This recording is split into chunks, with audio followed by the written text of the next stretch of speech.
हरियाणा विधानसभा का शीतकालीन सत्र 18 दिसंबर को वीरवार को शुरू होगा, लेकिन इससे पहले आज बिजनेस एडवाइजरी कमेटी की बैठक हुई।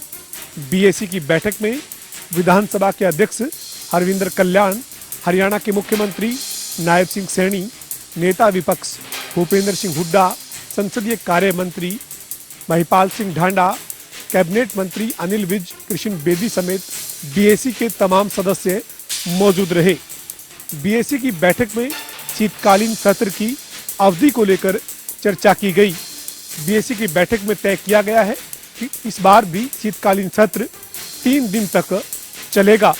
बैठक के बाद नेता विपक्ष भूपेंद्र सिंह हुड्डा ने कहा कि उनकी तरफ से सेशन की अवधि बढ़ाई जाने की मांग रखी गई थी, लेकिन इसको 3 दिन ही रखा गया है। इसके बाद हरियाणा के मुख्यमंत्री नायब सिंह सैनी ने कहा कि बीएसी में आज जो बिजनेस है उसको लेकर विस्तृत चर्चा हुई है और उसके बाद सेशन की अवधि 3 दिन तय की गई है। सीएम ने कहा कि अगर विपक्ष की सेशन बढ़ाए जाने की मांग है तो उसको सदन में भी रखा जा सकता है और उस पर विचार किया जा सकता है। हालांकि हरियाणा के मुख्यमंत्री नायब सिंह सैनी ने इस दौरान विपक्ष पर निशाना साधा और 2004 से लेकर 2014 के बीच में जब जब सेशन बुलाया गया था उसका आंकड़ा रखते हुए मौजूदा सरकार के 11 साल के कार्यकाल में बुलाए गए सेशन के साथ तुलना की। इसके साथ ही विपक्ष की तरफ से जो अविश्वास प्रस्ताव लाया जा रहा है उसको लेकर हरियाणा के मुख्यमंत्री नायब सिंह सैनी ने शायराना अंदाज में विपक्ष पर चुटकी ली है। मुख्यमंत्री नायब सिंह सैनी आज गुरुग्राम दौरे पर रहे। जिला कष्ट निवारण समिति की बैठक की मुख्यमंत्री नायब सिंह सैनी ने अध्यक्षता की। 16 शिकायतें मुख्यमंत्री के समक्ष रखी गई, जिसमें से 12 शिकायतों का मौके पर ही निपटारा किया गया, तो वहीं 4 बची शिकायतों के लिए अधिकारियों को दिशा निर्देश दिए गए कि जल्द से जल्द इन शिकायतों को भी निपटाया जाए।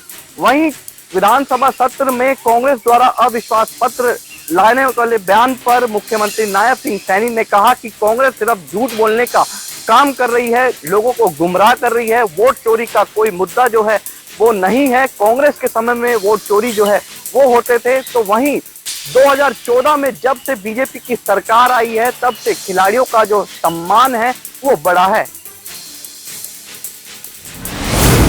यमुनानगर के थाना छपर क्षेत्र के ऊंचा चांदना में महिला समूह की बैठक में कुछ लोगों द्वारा आकर दौलतपुर की महिला सरपंच पिंकी के साथ बदतमीजी की गई, मारपीट की गई और उसको जाति सूचक शब्द किए गए। बताया जा रहा है कि जब महिला इस कंप्लेंट को लेकर थाने में पहुंचती है तो थाने में भी महिला सरपंच के साथ बदतमीजी की जाती है, जिसको पुलिस कर्मचारी छुड़ाते हैं। महिला आखिर इंसाफ के लिए यमुनानगर के डीएसपी रजत गुलिया के पास पहुंची और लोगों के खिलाफ शिकायत दी। बताया जा रहा है कि पुलिस द्वारा इस संबंध में कार्रवाई करते हुए कई लोगों के ऊपर मुकदमा दर्ज किया गया है। पिंकी का कहना है कि वह दौलतपुर गांव की सरपंच है और ऊंचा चांदना में 11 दिसंबर को महिला समूह की बैठक हो रही थी, जहां पर देवेंद्र राणा कुछ महिलाओं के साथ आता है और उसके साथ मारपीट कर हाथापाई की जाती है और उसके ऊपर कई तरह के आरोप लगाए जाते हैं कि महिला समूह के फंड का वह दुरुपयोग कर रही है, जबकि ऐसा कुछ भी नहीं था। जिस पर पिंकी ने उसका विरोध किया और जिस पर देवेंद्र राणा ने महिलाओं के साथ उसके साथ मारपीट की और उसके ऊपर जाति सूचक शब्दों का भी इस्तेमाल किया। पुलिस अब पूरे मामले की छानबीन कर रही है। पुलिस का कहना है कि आरोपियों के खिलाफ मुकदमा दर्ज कर दिया गया है और जल्द ही कार्रवाई अमल में लाई जाएगी।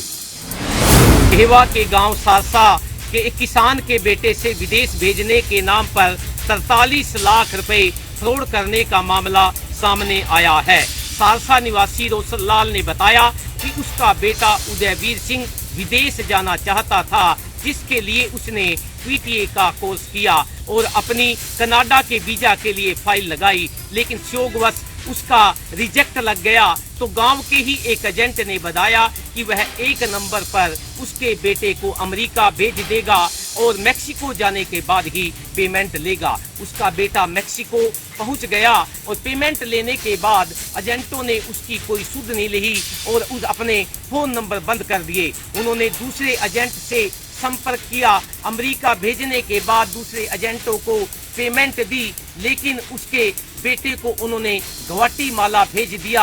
आज तक उसके बेटे का लगभग 1.5 साल हो गया, कोई अता पता नहीं है, जिसकी उन्होंने पुलिस को शिकायत दे दी है। पुलिस ने मामला दर्ज करके छानबीन शुरू कर दी है। पेवा से जनता टीवी के लिए यज्ञदत्त शास्त्री।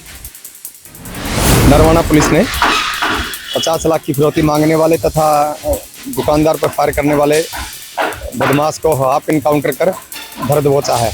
मिली जानकारी के अनुसार कल शाम देर रात्रि 9 बजे पुलिस को सूचना मिली कि बदमाश गांव दाता सिंह वाले के आसपास घूम रहा है, जिस पर CIA staff incharge Sukhdev Singh ने अपनी टीम के साथ वहां पर जाकर नाका लगा। पुलिस पार्टी को देखते ही बदमाश ने पुलिस पर फायरिंग शुरू कर दी, जिसमें अपने बचाव को देखते हुए पुलिस ने भी उस पर फायरिंग कर दी, जिससे 2 गोलियां उसके दोनों टांगों में लगी तथा मौके पर ही बदमाश को गिरफ्तार कर लिया।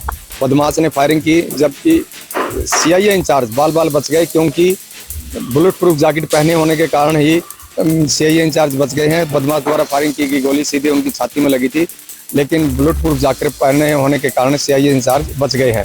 पुलिस ने बदमाश को गिरफ्तार कर सामान्य अस्पताल में नरवाना में दाखिल करा, जहां उसकी हालत को देखते हुए सामान्य अस्पताल जींद रेफर किया गया है।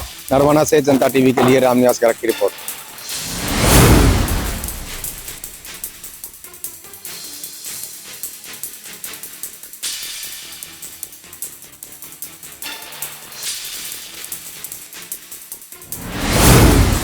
नुहू जिले के तावड़ू खंड के डिगरहेडी गांव में पंचायती रास्ते को अवैध कब्जा को लेकर 2 पक्षों में झगड़ा हो गया।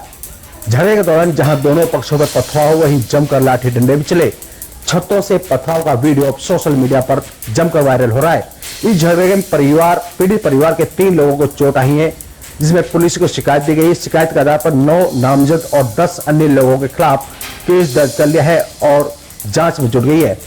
आपको बता दें कि पुलिस को दी शिकायत पर मुश्ताक पुत्र इस्लाम निवासी डिगरहेडी ने बताया कि उनके पड़ोस में समीम पुत्र रोजगार का मकान है। उनके मकान के सामने पंचायती रास्ता है। रास्ते से पिछले कई वर्षों से लोगों का आना जाना है। करीब 20 घरों का परिवार निकलता है। 18 नवंबर को समीम ने परिवार के लोगों को रास्ते को कब्जा कर लिया है और लोगों को आना जाना बंद कर दिया, जिसको लेकर ये झगड़ा किया गया था। आप देख रहे हैं नुहू से सोनू वर्मा, जनता टीवी।